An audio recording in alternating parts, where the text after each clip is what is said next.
Well, hello, everyone, and welcome to look forward to 2025 legal updates and HR strategy. Hey, thank you so much for joining us today. My name is Kayla, and I will be your facilitator.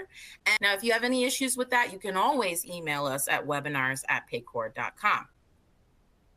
Now, virtual HR, and you'll learn here in just a moment here, but virtual HR is a new compliance partner on our Paycor marketplace. If you're looking for help navigating complex labor laws or managing all the details around compliance, the virtual HR team can help with their innovative solution. Now, go ahead and check out that link that's located in the resource list to the Paycor marketplace, where you can get in touch with the virtual HR team to learn more. So without further ado, I'm going to go ahead and pass it over to our speakers. Hi, Kayla. Thank you so much. I appreciate you having us today. My name is Jocelyn King, and I'm the CEO and founder of Virtual HR. For those of you who aren't aware, Virtual HR is an employment and labor law compliance tool that you can use to help you stay up to date with anything related to employment and labor law changes happening at a federal, state, and local level. We offer a chatbot where you can ask it questions. I have an employee in California requesting maternity leave. What do I do? And the chatbot very uniquely will analyze what laws apply to that employee and then to give you step-by-step instructions on everything you need to do to be compliant. Among many other tools, we also offer an employee handbook builder, multi-state comparison tool, legal updates, which we'll talk about today, and the ability to speak to our legal team as well. I'd love to introduce Christine Walters. Christine and I have known each other for a very long time in the HR and employment and labor law community. She's a phenomenal attorney. Christine, I'll hand it over to you. And I think you're on mute.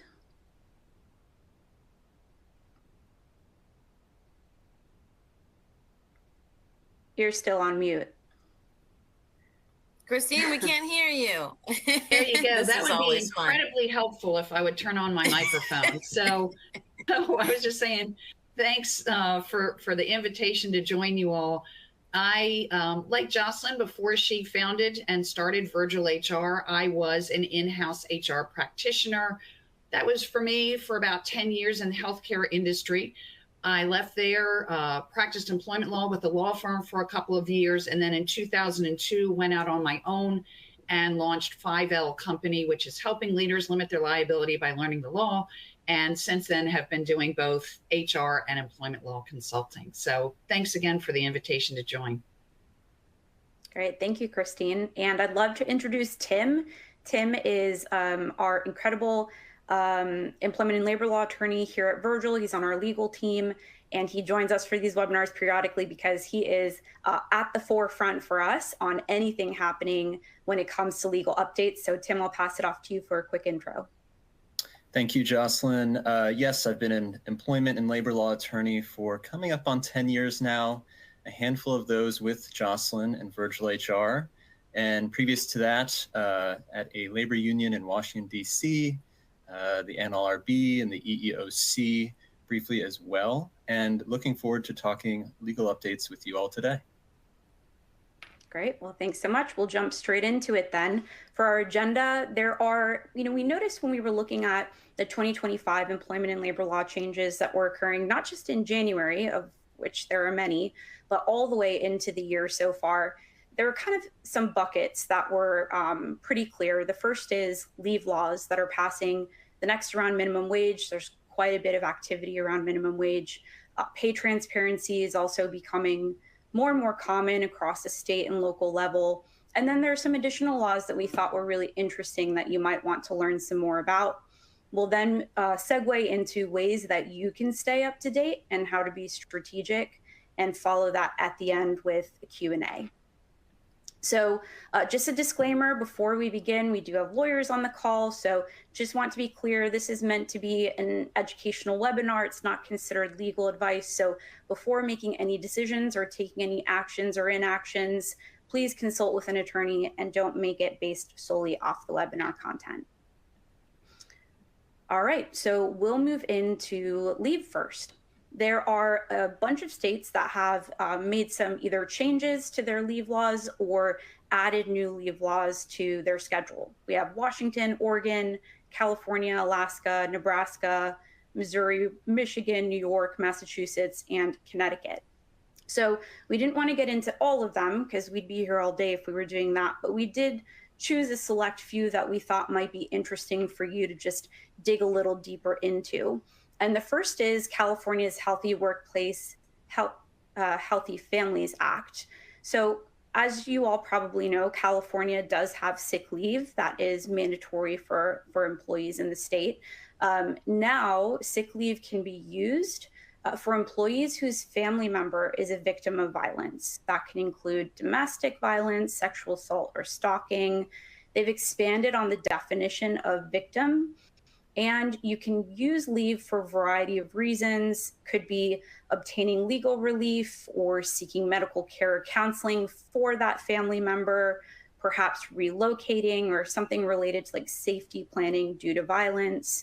But that is now included in a reason why somebody can leverage sick leave in the state of California, and that goes into effect January 1st. The next is Connecticut has expanded their paid sick leave law. So they've kind of done this in a series of phases, which you can see here. The first phase, which goes into effect January 1st of this upcoming year, is for employers with 25 or more employees. They're the ones covered. But then as time continues, we will see that threshold lower so that by January 1st of 27, employers with one employee or more are now covered under this law.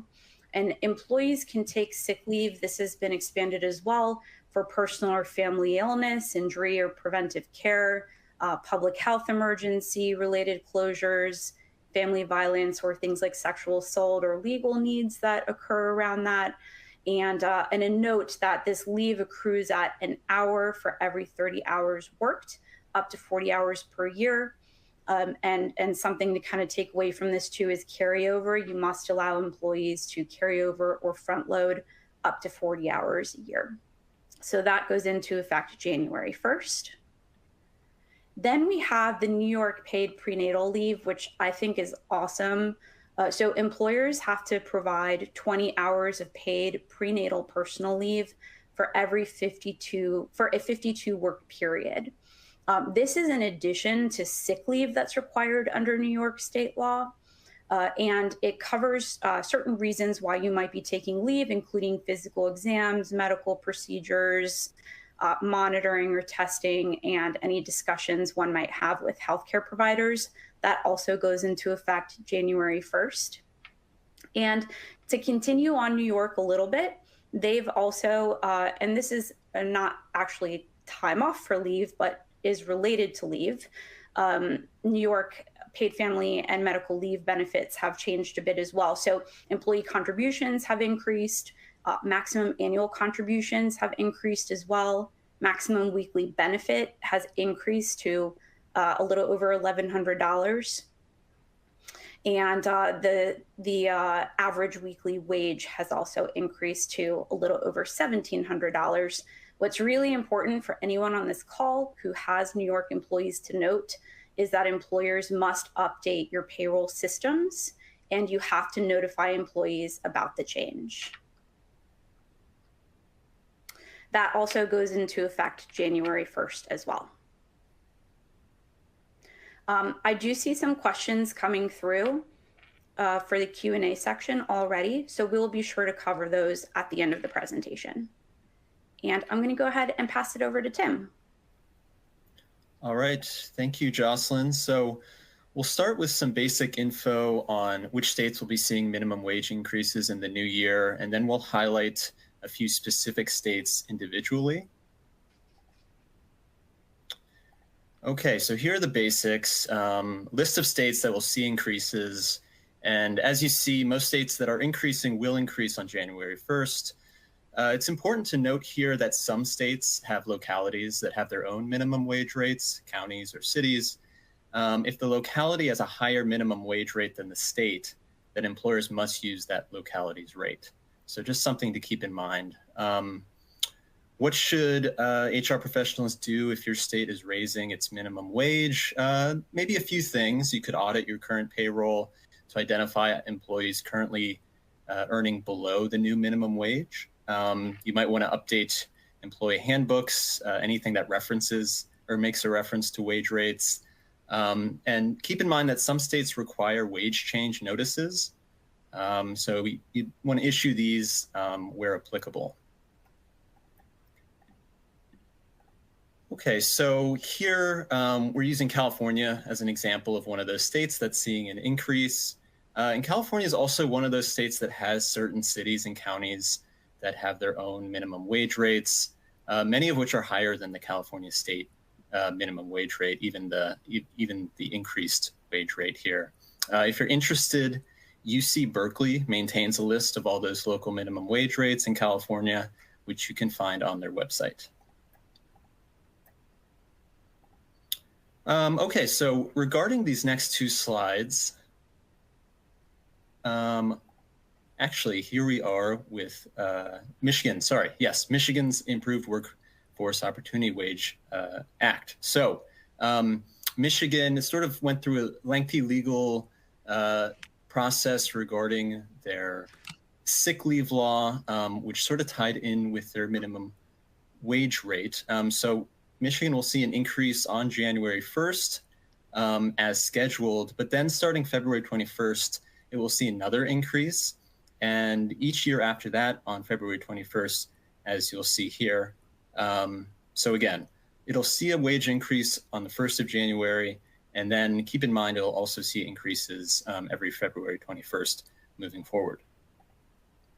Okay, these next two slides regarding Missouri and Alaska. On the most recent election day, voters in these states approved ballot measures that are going to raise the minimum wage rate to $15 an hour eventually. This could be part of a trend where we see voters more in favor of minimum wage increases across the country. Having said that, though, there were a few ballot measures in this last election that did fail in states like Arizona and Massachusetts, where voters declined to increase minimum wage rates for tipped workers. What's also interesting about these minimum wage increases for Missouri and Alaska are that they were coupled on the ballots with paid sick leave initiatives. So we'll see paid sick leave in both these states very soon in the new year. So that's also something to keep an eye out for. And here are those Alaska rates as well through 2027, eventually making it up to $15 an hour. And I'm going to hand it over to Christine to discuss pay transparency. Great, thanks, Tim. And one thing I'd share with you all as we go through, you know, we see the different states, and if you think, well, I don't employ any employees in those states, I think another key component is advocacy, right? So we deal with compliance every single day. And if we can help shape these laws at the state and the local level, as well as the federal, but we're talking mostly about states and locals today, before they become law, that's great. So I would also share with you, as we walk through these issues, think in terms of, oh, I don't have that law in my state yet, but what are some of the interesting definitions or lack of definitions, so that if that issue comes before my state's legislature, these are questions I can ask my state senator or delegate and help shape these laws. So speaking of pay transparency, I hail from Maryland. Maryland already has a pay transparency law. So many states have already enacted these. And you can see we have 5 that have new laws that will take effect in 2025. And as with the other topics, we're going to cover just a couple of those by way of example. And so the first one, for example, Equal Pay Act amendments. This covers employers with 15 or more employees. And so I'm going to toggle between a couple of different notes. And here we have in Illinois, I think as HR pros, you know, a real common question is, you know, a law applies to employers with blank number of employees. Well, where? In that state or anywhere? So for Illinois, they've defined an employee as an individual who is gainfully employed in Illinois. So this would be if you have 15 or more employees that you're employing in Illinois.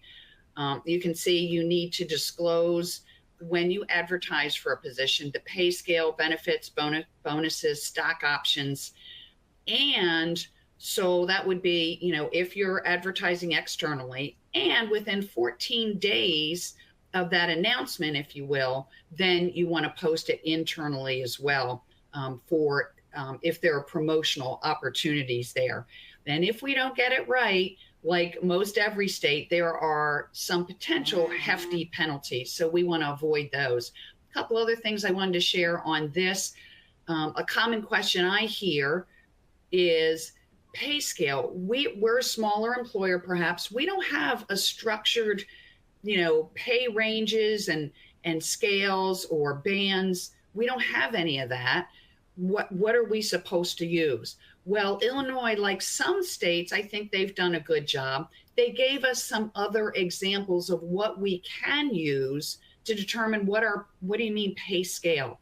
So their example is you can use your existing pay scale. You could use the budgeted amount for that job.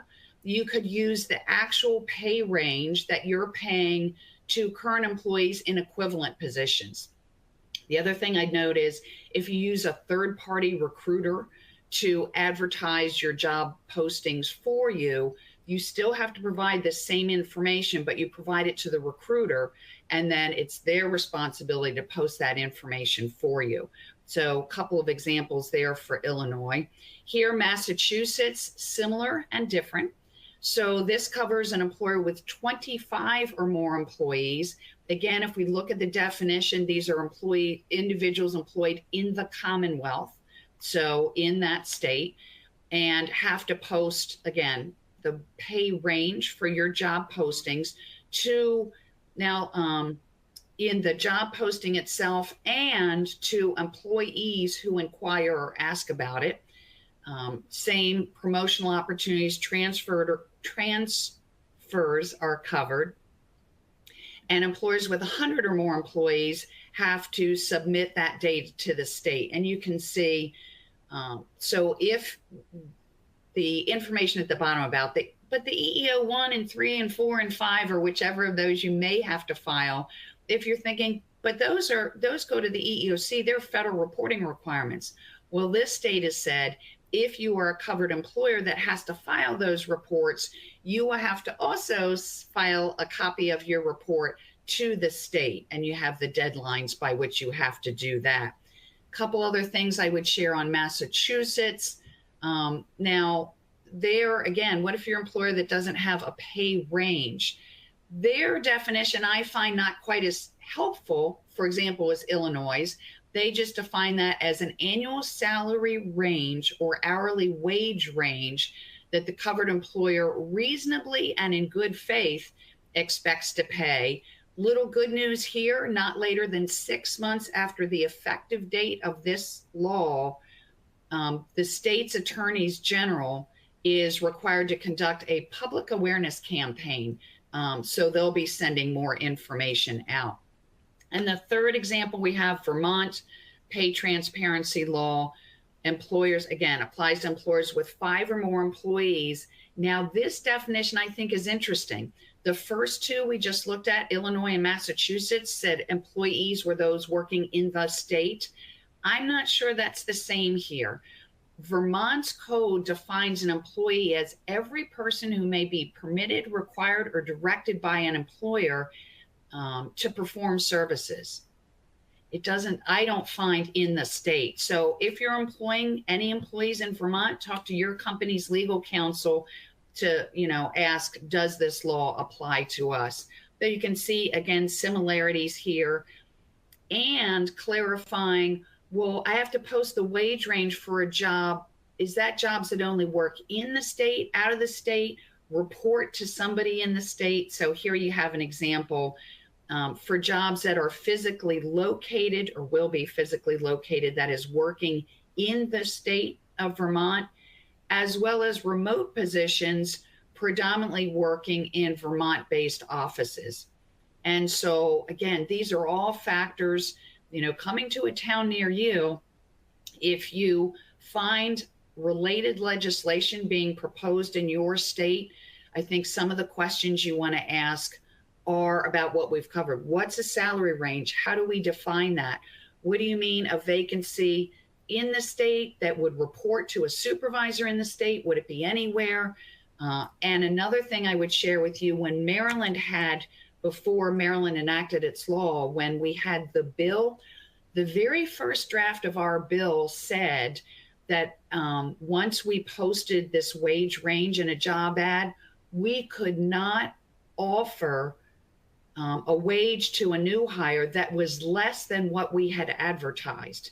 And we talked to, our state senators and delegates and gave lots of practical examples of why we would ask you to please not include that provision. We're trying to get more people employed, and we might hire people who don't meet the minimum qualifications so we can provide them with learning and training opportunities. And the good news was that portion of that language in our bill was taken out. So I just want to share that as an example. Advocacy works, so we can help shape these laws as they're developed. And with that, I'll now turn it back over, I think, to Jocelyn or Tim. Yes, thank you, Christine. So now we're going to crisscross the country a bit again and discuss a few laws in a few different states. And we'll start in California with their Freelance Worker Protection Act going into effect on January 1st. So businesses now need to be aware of new written contract and payment requirements when hiring freelance workers. We're seeing these pop up across the United States now. I believe New York has one. I think Illinois may have one as well. So new protections for independent contractors here. So what is a freelance worker under California's law? They define it as someone retained as an independent contractor to provide professional services in exchange for at least $250. So pretty low threshold there payment-wise. I believe the New York threshold is around $800. Professional services refers to a variety of different services, which are all outlined in the law itself. It includes things like marketing, travel agent services, graphic design, freelance writing, fine artists, things like that. So as HR professionals, you're going to want to scrutinize that list of services in the law to make sure that the independent contractor you're hiring should or should not be categorized as a freelance worker under this law. We'll move to New Hampshire next. So in New Hampshire, employers with 6 or more employees working in the state will be required to develop a policy to provide sufficient space and reasonable break periods for nursing employees.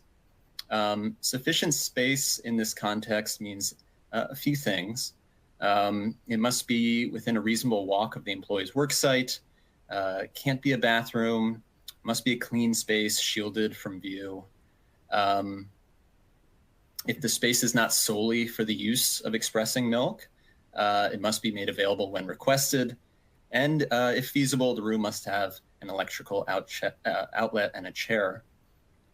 So these break periods must be provided for up to 1 year from the date of birth of the employee's child. And then again, the important thing here for HR professionals in particular to take away is that employers are required to adopt a policy to address these requirements. Employers must also provide employees at the time of hire with notice of this policy. Moving to Illinois, it is updating its Human Rights Act. Starting January 1st, Illinois employers may not discriminate against an employee based on reproductive health decisions. Reproductive health decisions encompasses a few different things. It's defined as a person's decisions regarding the use of contraception, fertility or sterilization care, assisted reproductive technologies, miscarriage management care, healthcare related to the continuation or termination of pregnancy, or prenatal, intranatal, or postnatal care. So I think it'll be important for us to keep track of these sorts of amendments to anti-discrimination laws in different states in a post-Roe v. Wade landscape.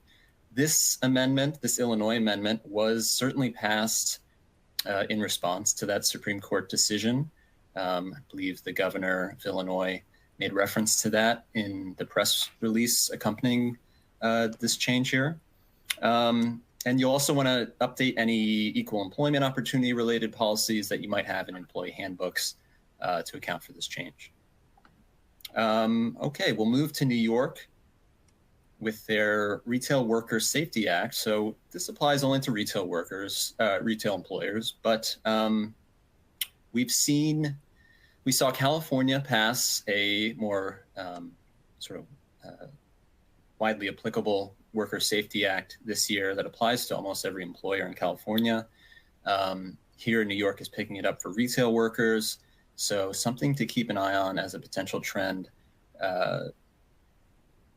This one in particular applies to those retail employers with 10 or more employees. One thing to highlight is the policy.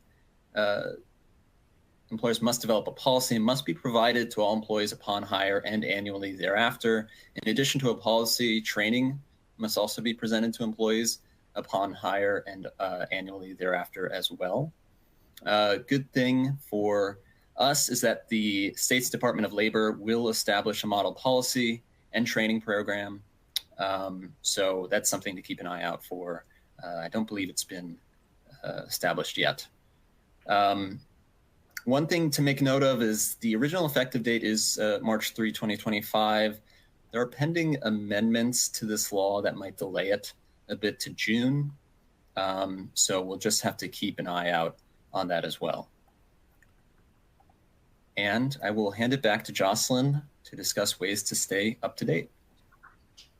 Okay, thanks so much, Tim and Christine. So as everybody on this call knows, it is near impossible figuring out how to stay up to date. Prior to starting Virtual HR, I was an HR practitioner myself, and I was getting emails when new laws were passing and literally putting them in an Excel sheet and trying to track everything. And it was not very scalable or sustainable, especially because I wouldn't always know if a law, was postponed or didn't go into effect. So, and I also in the emails didn't catch everything. The emails aren't kind of a catch-all. They will generally send some of the bigger announcements that you want to hear about, but don't always cover absolutely everything, especially at a local level, because that's really hard to capture.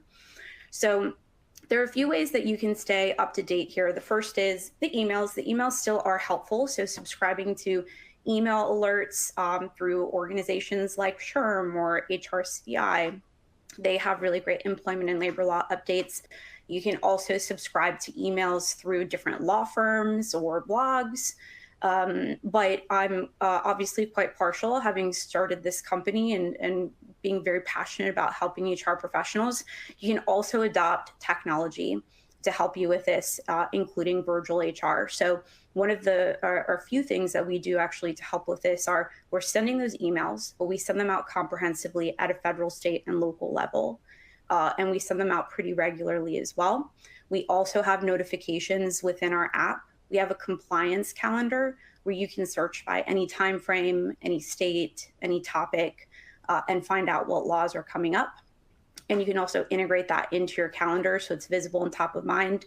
And something very cool that we do is when these laws require us to take action, like for example, we talked about Connecticut expanding their paid sick leave law.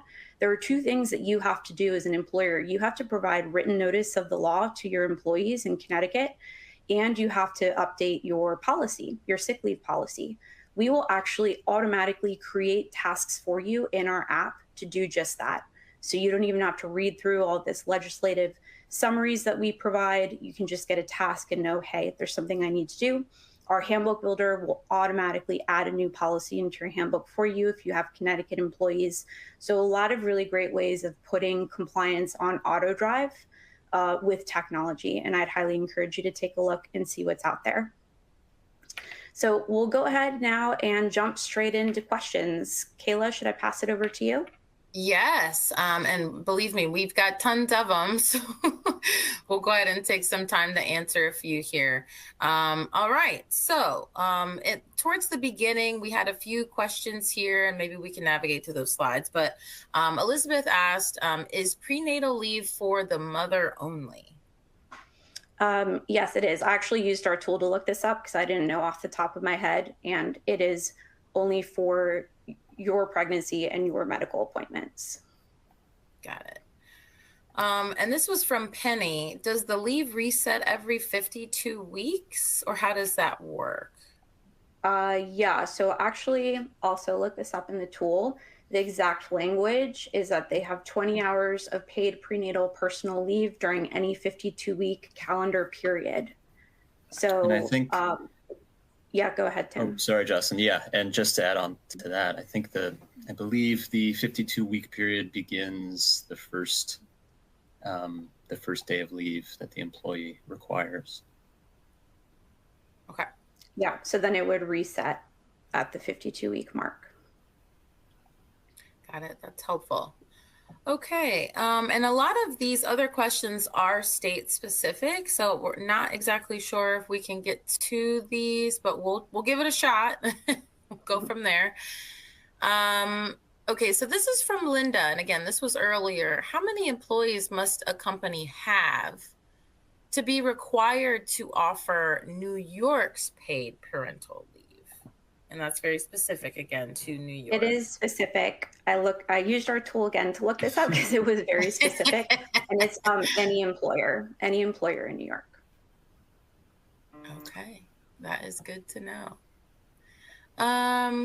Okay, Sue asked this as well. Can you please repeat the California leave laws that take into effect on 1/1/25? Yes, can we? Yeah, thank you. Just go back here. Oh. Sorry, I'm messing with it. Go ahead, Kayla.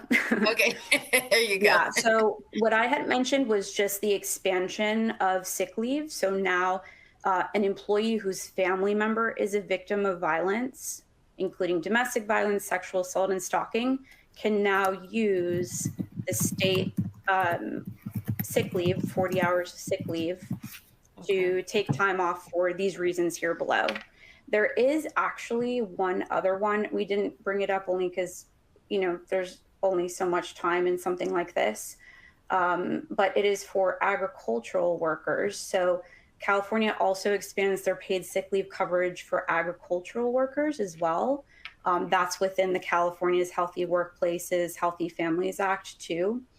So it's just another qualifying reason for sick leave specific to agricultural workers.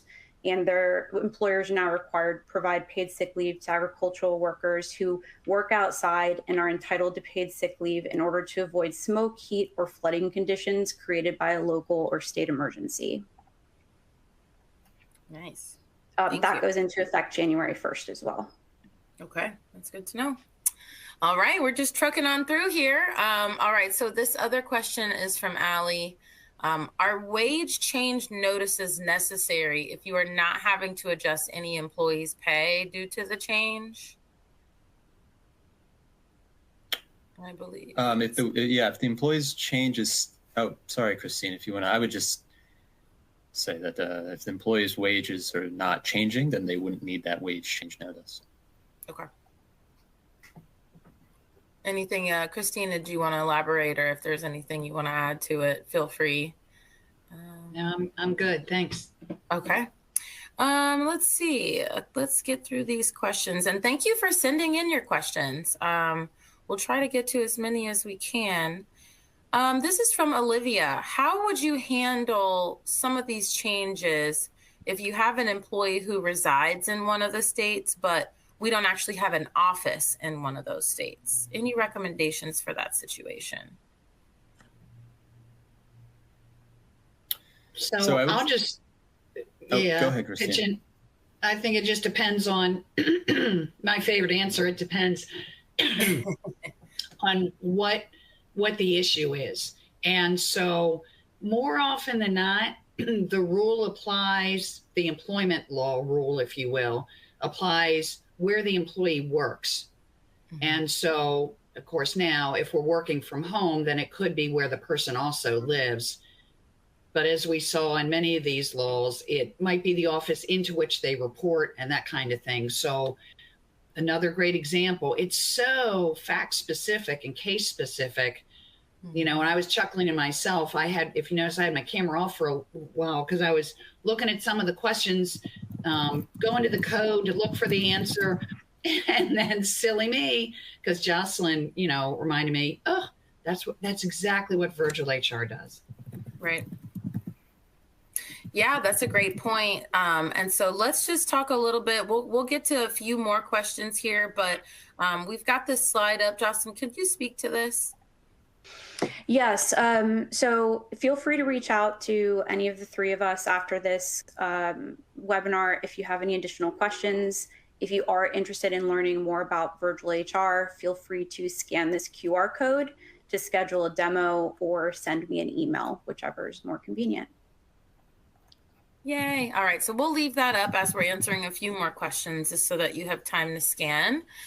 Okay. So this is specific. Let's see. This is from Jennifer. Do you know what the minimum rate will be for Minnesota? Minnesota. Let's see. It's $11.13. Okay. There we go. Easy peasy. All right. Let's see. We've got a question here. Tim mentioned more information on UC Berkeley. Is there a link or section that we can view specifically for that? Oh. Yeah, I have a link here. Okay, we can send that to you. I can post in the chat, or yeah, go ahead and post it in the chat, Tim, and then that way everybody can get to it. That'll work. Thank you for that. Okay. All right, another question here. This is from Veronica, and this is pretty specific. When it comes to the Pump Act, do you have any guidance on reasonable break times for pumping? The language is quite vague. So any information or guidance on the Pump Act? Yeah, in an 8-hour period, most women are pumping 2 to 3 times a day. Okay. There are some who might pump more excessively, up to 8, maybe even 10 times a day, but in total in a 24-hour period. So in general, 2 to 3 breaks per 8 hours is reasonable, but you know, everybody has their own specific medical issues. So you'd want to work with each individual to make sure you're accommodating them appropriately. Right. Yeah, the Department of Labor also just quickly looked up here. Factors such as the location of the space and the steps reasonably necessary to express breast milk, such as pump setup, can also affect the duration of time an employee will need. Absolutely. Okay, this is from Trudy. In Illinois, where would be a good source to start? Wage Scales took over, just recently took over an HR department without any at all. So Illinois, good source to start Wage Scales. I would say, yeah, there's certainly a lot of companies that offer like salary surveys and that kind of thing. BLS, Bureau of Labor Statistics, free resources are good, right? You might use that. Sure, I'm not sure if SHRM, Society for Human Resource Management, they used to have a salary benchmarking service. Those are just some thoughts. And like industry, trade, and professional associations in your state might do that for your industry as well. Jocelyn and Tim, I don't know if you have thoughts on that too. Yeah, I mean, one thing that you do want to be careful of is there are some pay scale providers out there that aren't always the best. And when you think about financial implications, like what Christine was talking about earlier in that first proposal of the Maryland Transparency Act, if that potentially was in any way impacting you and what you're doing, just based on where you and your employees are located. You just want to make sure that if this is becoming more and more prevalent for you, pay transparency in job postings, you may want to consider actually looking for a pretty decent vendor that can help provide those details to you, because you just want to be very careful about the information that you're collecting. And unfortunately, some of that information can be a bit stale. But also, when you are benchmarking, it's also a little tough because you have to be particular about how you scope the role as well. So just a word of caution there. I used to use Economic Research Institute, ERI, and I'm not touting that. I'm not saying it's any better than others. One distinction that I found was they provided, for every job that I would search in the database for the salary range, they provided a statistical margin of error. And I appreciated that, where some of the other vendors didn't. I think another question you might ask as you shop vendors is, if a claim is filed and you end up in litigation with, pay disparity claims or something like that, do they, what backup can they provide as far as that their data was valid and reliable, and some of those indicators? Just food for thought there. There is one that I've heard of in particular that I've been told is really, really good in terms of the data, and that's ERI, Economic Research Institute. Perhaps take a look and see if that's something that could be helpful. Yeah, and just throwing this out there as well, Paycor also has partners in our marketplace to help with salary benchmarking as well. So, okay, let's get to a couple more. This is from Paula. Does your employee handbook tool include Puerto Rico? Not right now, but it will next year. Okay. Awesome. Now, this question has been coming up a few times. So with a new administration, there are always changes that will be discussed or proposed throughout a year. What are maybe some of the top compliance requirements your organization may be tracking in 2025 that maybe we're just not thinking about at this moment? What do you all think? Tim, I'll hand that over to you since that's your area of expertise. Well, you would want to look at more pro-employer regulation coming through, maybe changes to what constitutes an independent contractor, things like that. We already saw the reversal of the proposed increase to salary thresholds for overtime exemptions. So I think that is sort of maybe a canary in the coal mine or a bellwether for things to sort of look for over the next 4 years. Obviously, fewer employees receiving overtime is more beneficial to employers. So yeah, I don't know. Christine, is there... What happened to that FMLA proposal about, no longer having 50 employees, or no longer having 50 employees specifically within a 75-mile radius? So, yeah, so there's certain, I wouldn't necessarily refer to them as like pipe dream proposals put forward by the current administration. I think that was last year. I think it was, if things had broken the way they had hoped they would, then maybe over the next 4 years, we would have seen changes to things like the FMLA, which does require employee threshold of 50 employees or more. The proposal was, to make those leave requirements applicable to all employers. That I think is probably DOA going forward. I haven't seen any movement on that, even over the past year, as it was introduced at the beginning of last year, I think. So I'd be very surprised to see that picked up moving forward. Yeah. Christine, what do you think? Yeah, I think almost every year in Congress, we see 2, 3 or more bills proposing to expand the family medical leave. So, Tim, I agree with what you just said. That happens with such frequency, but it doesn't get out of committee. So I think that's less likely to happen in the upcoming administration than the current. It's a really, really good question.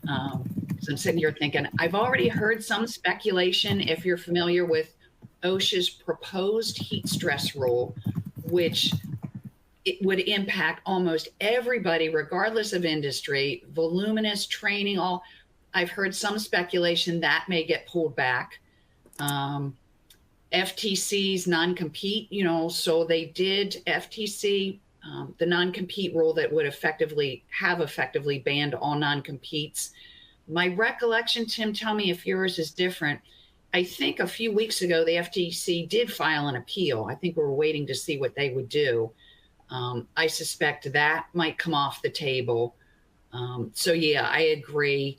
There will likely be less regulation upon employers in the next 4 years than perhaps we have seen in the preceding 4.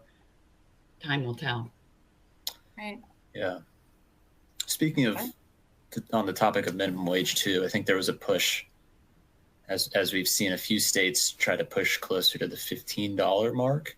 I think there was a potential federal push as well. Obviously, we didn't get there over the last 4 years, and I don't think we will over the next 4 either. Got it. Well, that's very helpful. It's always good to kind of get ahead of it or just sort of think through some things that may occur. So thank you for that. And let's just make sure, let's see, we've got a few more questions, but we are running out of time.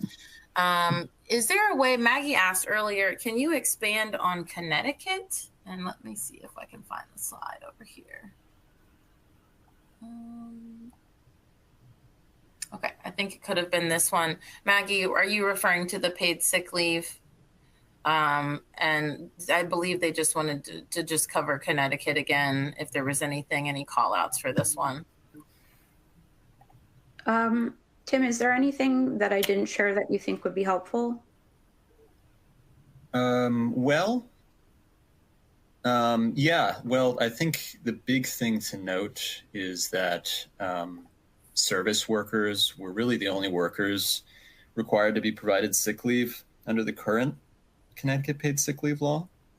And so in addition to these employee thresholds, sick leave is now going to be available to most employees beyond service workers. So that's sort of the big takeaway. Got it. This is from Dwayne. Any recent updates on non-competes in the workplace, specifically for like sales positions, managers, and executives? Anything about non-competes that you've all heard of? Yeah. So as I mentioned, of course, the Federal Trade Commission's rule is off the table, and yeah, lots of states, Maryland, lots of states have laws restricting non-competes. And the trends, what are some general trends that we see? Either restricting non-competes as applied to almost any worker who makes below a certain monetary threshold. And those range from like maybe 35,000. I've seen up to 100 plus or minus thousand. The other trend I see is prohibiting non-competes based on industry. Healthcare is a popular one, like not enforceable as applied to certain physicians or healthcare providers. So Tim and Jocelyn, I know other trends. It's a very hot topic. Right. And on that as well, another hot topic. This is from Jamie. How do you think the new administration's plans regarding immigration will affect employers? Should employers be conducting I-9 audits in the first quarter? What do you think? I hope you've been doing that all along. Yeah. Wow. Yeah. Yep. It is a hot topic. Yep. Yeah, it has been. It will continue to be. I'm not sure. Well, just dot your I's, cross your T's, and yes, make sure your Form I-9s are completed in their entirety. What I see a lot are what's on there is good, but there's information missing. Like first day of work is a tiny little spot that's not filled in, or the information it's complete, but it's not accurate. So I would watch for those two things: completeness and 100% accuracy. Right. Okay. Well, I am just so thankful and grateful for you all, three of you, to come on and explain all these fun things to be aware of and to be prepared for. And it's a lot. It is a lot of information. But if you'd like, Jocelyn, just kind of tell us how Virtual HR could help with that. And then, of course, if you all wanted to get more information on Virtual HR, please go ahead and scan that QR code that's on the slide. Yeah, so I've spoken about Virgil a bit. I don't want to be redundant for anybody. I really just, as an HR professional, something that was really important to me was giving HR a sense of confidence in the decisions that they're making, because often we can't go to lawyers, and so these decisions kind of fall on us, and we don't always have all the information we need or know where to find it. So that was really critical, but also kind of taking away from that administrative burden. So you're spending less time on compliance, and you're able to be more of a strategic partner to an organization, which is becoming increasingly important with the way that AI is changing jobs today. So those are kind of two really big missions for us. And so we're here to just provide tools that are going to help automate your process as much as possible without compromising the integrity of any of the legal data that you're receiving from our team. So I hope you'll take 30 minutes to check out our demo and see if it's something that could be helpful for your organization to help you stay compliant. Absolutely. And make sure you check out the link in the resource list as well for Paycor Marketplace and learn more information about Virtual HR there as well. All right. Well, that's all the time we all have. But once again, thank you to our speakers. You all were lovely. And thank you for explaining everything so that we're ready for the upcoming new year. And thank you all for attending and asking your questions and chatting it up in the attendee chat. We appreciate you as well. Thanks so much. We'll see you all at the next webinar. Take care, everyone. Thank you all. Thank you. Thank you. Thanks. Bye-bye.